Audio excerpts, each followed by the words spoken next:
What is up, fight fans? I am Jason Burgos for Sherdog.com, and tonight I am joined by a man with a fascinating test in front of him on March 7th at UFC 248. On that night, he will face three-time Olympian and Greco-Roman silver medalist Mark O. Madsen inside the T-Mobile Arena, where he will be aiming to make Madsen understand why he earned the nickname of Thud, and that is Austin Hubbard. Austin, thank you for giving me some time before your next fight inside the octagon. Of course, man. Thanks for having me. Now, in September, you earned your first win in the UFC after falling short in your debut. Is there a legitimate relief that comes when you get your hand raised on that night for those 4 months from your first fight to your second fight? Does there feel like there's like a pressure boulder on your back and where you need to get that W to get that thing off? Yeah, definitely, man. In the UFC, it's like your career, so you're only allowed to lose not more than like 3 in a row before you get the boot. Mm-hmm. So to get that win and not go 0-2 is a huge relief. Obviously, I still want to keep getting these W's, but yeah, it's most definitely a relief once you get that first one. And like I said, not going 0-2 because I feel like I can't even imagine the pressure of that third fight on an 0-2. That would be tough, and I'm glad I don't have to experience that. Now, in the post fight, it was talked about that you feel sometimes like you need to get hit a little bit before you really get into gear in your fights. Or it was a recent thing. You said it happened recently for you. Why do you feel that is? Do you feel like do you feel a fear before fights like a lot of fighters sometimes do, and you sort of kind of need to be hit to activate your fight reflex? And how do you work on that?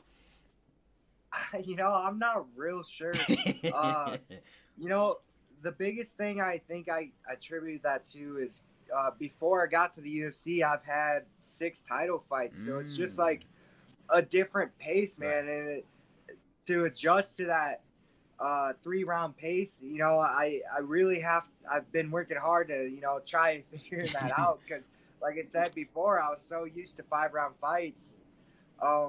So I think that was a big part of it. And, another small part I think is I do just need to, I'm just a slow starter. Maybe, I don't know. I feel like I might be able to do better this fight for sure. I've been really concentrating on that and trying to knock off that bad habit. So we'll see though. What you're in a top level camp with great coaches. What are the suggestions from the coaches and even your own ideas to kind of change that? Do you have to try to be aggressive? And if by being aggressive, do you kind of get out of your own style, your own rhythm? Is that kind of weird in a way? No, I like you said, I do try to be a lot more aggressive.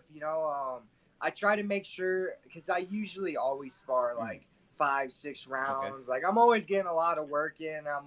I try to limit myself actually to only 3 or 4 rounds, do 3 in a row, rest. And then if I want to do extra then. But I really try to focus on 3 rounds in a row and not I'm going to do this round and then start going, you know what I mean? So when my rounds do come up, I really try to, this is my 3 rounds like a fight. Pour everything into 1, 2, and 3, and then go from there. Opposed to get a warm up round here, You know what I mean? I try doing my proper fight warm ups, and things such as that. And then a hard 3 rounds, it's a fight. I think that's helping, and really trying to drill it into my mind, and not to start slow, which isn't always easy, especially at this level. But yeah, we'll see how it goes. Now, for seeing how it goes, let's talk about your fight coming up at UFC 248. There's a lot of hype behind Marco Madsen, guys. A 3-time Greco-Olympian, silver medalist from Denmark, like I mentioned. And in his UFC debut, he got a co-main event slot in his home country, which doesn't happen to very few fighters in their main event. I mean, in their debut. Fighters like Daniel Cormier, Joe Warren, Sarah McMahon have shown there is a big difference between good wrestling and Olympic level wrestling. However, it's also about how you apply it in MMA. We've seen national champion wrestlers that have issues sometime in grappling in MMA. You Yeah. are from a great gym, great coaches, like I mentioned, that Elevation Fight Team. He has a solid sample size of 9 fights now. When preparing for him, what have you seen about how he applies his Greco to MMA that maybe point sticks out for you a little bit? And have you sought out different training partners than the normal to kind of get ready for this high level, unique kind of style he has? Yeah, we've obviously watched quite a bit of film, and I feel like we applied and been working on a very, very good game plan for this fight that I think I'll have a lot of success in this fight because of it. He likes to come forward throwing big hooks, big power shots, and kind of power shots his way into clinches, Okay. which is obviously where he's strong. Yeah. So good movement, good footwork is going to be key in this fight, and I do believe I have that advantage over him. I feel like I have more MMA experience. Yeah. Obviously, I have more fights than him, but I've also I feel like been training MMA strictly longer, Yeah. which will also be to my advantage. I also do feel like I've had more challenges in my opponents than he has. And like you said, I come from a great camp with a bunch of high level fighters. So I work with them every day. That makes any fight easier. Getting that high level of training at day in and day out. I'm just real excited for the challenge because, like you said, he does have a lot of hype. 3-time Olympic caliber athlete. That's cool. That's a cool challenge to me, and I'm definitely ready for it. And I'm glad you brought up like the big power shots into the clinch and stuff like that, because that's a key element of Greco. You have been around the sport long enough to have a good understanding of the nuances of MMA. For some fans, they may not really understand the difference between Greco-Roman and freestyle wrestling and just assume it's kind of the same or close to it. In the sport's history, it seems like Greco may be the better of the two to transition into MMA with, because of its clinching strengths and those kind of things that really are helpful in MMA. For the folks watching, because you've done a lot of prep on him and preparing for this, could you break down the differences in the two styles when it comes to MMA? And do you agree Greco may be one of those better bases to start with than your usual freestyle wrestlers that come from the NCAA a lot? Yeah, like you're not in like strictly Greco. You're not allowed to like shoot to the legs and like grab the legs and such things such as that. Like in America, we don't only wrestle folk style. We do it all, but like college, high school is all folk style, which is completely different than Greco, and it has a lot of different variances to it, like such as like shooting, like setting up a shot to the hips and legs. Like that's not even really allowed in Greco. So like that's a key difference, and I think that'll play to my favor because, like I said, he's throwing, like, no doubt he can still take a normal shot and shoot into my hips and stuff. But I grew up doing that, and I feel like I'll be able to defend his shots. And where he's dangerous is definitely the clinch. And I feel like if I stay out of the clinch and don't let him get an opportunity to get me in the clinch, that I should be pretty successful in this fight. I train with a lot of high level wrestlers that I've been getting a lot of work with, and they're being told just to shoot, try hold me down, try getting me down. So it's been a lot of wrestling work and training, a lot of like clinch defense stuff and things such as that for this camp. I definitely feel well prepared for. Now you mentioned the clinch defense, the not getting taken down is a part of the strategy for this fight, and maybe what the challenge is for you and in your continued evolution, because you're still a very young fighter, still evolving as a fighter. Is one of the challenges in parts of the game like footwork, like to make sure you're in the proper positions to keep moving so he can't get up on you, get those clinches? Is that like an element that is part of game plan, but also that it's pushing you in different directions maybe you haven't gone for, to focus footwork? Yeah, absolutely. Footwork's a big focus for my striking coach, Vinny Lopez. I feel like what I've been learning since I moved to Colorado, which it's been about 4 years now of training with him. I've gotten so much better striking wise. You know, a lot of things are just starting to connect for me, and you know that goes along with along with his training and teaching. You know, the high level training partners and everything else combined. And you know, I'm definitely becoming a better fighter and growing into, you know, my own type of style, and ready to leave my own mark for sure. You are a decent, healthy underdog going to this fight. Do you think people are in a way sleeping on you and your skills? Because yeah, without Olympic credentials, it's a big deal. It's appreciated, but you know, being dominant on the Denmark MMA regional scene is a lot different than being dominant in the US in LFA in a lot of title fights like you have done. You know, do you think people are kind of sleeping on you, or do you think they're maybe overlooking you just because they see the Olympic credentials and stuff like that? Yeah. I mean, I can see why. You know, he's like you said, high level credentials and stuff, and you know, I am relatively newer, you know, and you know, I don't have like a big following like him, like per se on Instagram and things like that. And yeah, I have, you know, won the LFA title and won a few other regional titles. But you know, I can see why, you know, he gets that credit and why I'm an underdog. But I do love being the underdog. I love, you know, proving people wrong. I fought a handful of undefeated fighters so far, and so far I'm undefeated against all of them. So I like handing out that first loss, and definitely looking forward to doing that and leaving my mark. You know, growing my name even more. Like you said, he has a lot of hype. I really want to.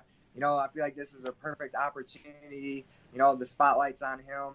Everyone's saying he's this, you know, next big lightweight contender, and I want to prove that I'm the next, you know, up and comer, and I want to take all that hype and momentum and, you know, make it mine. So yeah, that's definitely something I'm looking forward to. When we last talked before your debut, you mentioned, you know, all the talented guys at Elevation who have influenced you, helped you out when you moved over there, and I believe we talked about Neil Magny was a big help out when Yeah. you moved to Colorado. He was supposed to be on your debut card, but was removed because of his Yeah. suspension, stuff like that. But now returns 16 months away from sport, and is now on your card again. Is it really, Yeah, I is it know. meaningful, you know, to share the car with him and Yeah. stuff like that? Yeah, man, it is so awesome. He since I moved to Colorado, he's been to every single one of my fights. It's kind of funny, but besides my UFC fights, but before that, he hasn't missed a single fight. And now, you know, we were scheduled to fight in Rochester Mhm. together. So obviously some unfortunate circumstances came up, which have been cleared and everything. And you know, 2 out of my 3 fights have been scheduled together. So it's a really cool thing that you know, he's such a great person. I look up to him majorly, and you know, he's like my mentor. He helps me out with anything, fighting wise, life wise, Mm. anything. I'm definitely looking forward to being on the same card as him. What's the best life advice he's given you? Oh man, he always is helping me out. You know, basically just stay at it. You Mm. know, he tells me all the time not to rush. You know, my time is coming. Just things like Mm. that. You know, very good at putting things in perspective for me. You know, he has a lot of experience. He's had Yeah. more UFC fights than a lot of people in the UFC. You know, he's up there as a veteran and everything. So he's always given me, you know, very useful tips and things like that. When you know, you've mentioned also in past interviews and stuff like that, and even in the post fight too for the your last fight, how you've worked a lot with Justin Gaethje for a long time, well before you even Yeah. made it to the UFC, and he's been really important in your development too. Talk to me about, you know, the specifics of that. Has it been on a technical level, has it been on a mentality, fight strategy level, you know, maybe just Yeah. career advice? Like, how has Justin Gaethje also helped you in your career? Yeah, he's actually has been a major help for me this camp as well. I've done a lot of one-on-one, you Hmm. know, wrestling practices with him, working like clinch defense stuff. A lot of sparring rounds were just me and him, all of my rounds basically. He has a high level wrestling background that he doesn't show in his No. fights, but it's definitely there. He has a lot of fight experience. I've also been working, footwork drills a lot with his coach as well, Trevor Whitman. So I'm getting a lot of great work from, him and his coach, and as well as my coaching team. I mean, we're all on the same team, but yeah, he's helped me out quite a bit this camp. Probably more so. Like we always get rounds together, but like this camp specifically, been getting a lot of like one-on-one time together, where he's been helping me out quite a bit, and I'm super thankful for that. You also work with another Elevation Fight Team has a ton of good fights. Another guy is Corey Sanhagen. Obviously it's not your division, but since he is a teammate of yours, what do you think of the whole thing going on with the top of the division in his division? Guys like him, Aljamain Sterling, Peter Yan being shut out for Jose Aldo getting a title shot, and is that a subject of conversation in the gym? Is there a lot of eye rolling on UFC title booking? Because also Justin Gaethje it can make a case that he deserves a title shot in his division too. Yeah, man, it's crazy, and I'm sure we feel the same way as everyone out there. Like, how you can give a guy a title shot coming off a loss when, like, those three people you mentioned are all on a, impressive win streak, putting on impressive performances. What can you do though? Corey's really good about just rolling with what he gets. He's a very humble and smart person, and he knows everything's gonna line up when the time's right, and he's very talented, as we all know that, and his time's definitely gonna be coming. He's young, it's just crazy how it works, politics, and but that's sometimes business. He's never one to complain. He just rolls with what he gets and makes the best of it. Now, I always like to end the interviews asking, what is a fighter's interest away from fighting? Because fighting takes up so much of your mind and beats you down physically. I like to know what guys and girls are into that has nothing to do with fighting. Now, I remember when we talked before, you kind of fell in love with Colorado and the natural beauty and stuff like that. Is your favorite things just to go out there in nature, enjoy the beauty, or are you more like Netflix binger, video games? I've gotten video games a lot. What are the things you like to do when you're not fighting and trying to diffuse? Well, typically if it's summertime or spring, fall, where it's still nice weather, I love getting outside. I love going for motorcycle rides, bicycle rides, take my dog for walks. Now that it's winter, cold, I have been spending a lot of time Netflix, video games, hanging out in the house, but all of it, hanging out with friends, it's always nice to get that little disconnect. We do this every day, all day. Sometimes it is nice to get that little disconnect and find something outside of fighting, so, but yeah, like I said, mostly Netflix and video games for this fight. What's the standout Netflix show or movie you've watched recently, and what's the standout video game you've played recently? I have been just running through Netflix series. I finished The Witcher not too long ago. I thought that was pretty cool. What else? I don't know. I feel like I've finished so many. I don't know. There's a bunch that I've been watching recently that now I'm thinking about can't come to my head. But Witcher was really cool. I've been playing a lot of the new Call of Duty. Yeah, I link up with my brother and we get a little squad going, so that's always fun. We just talk and hang out and play video games. So those have been like the two mostly.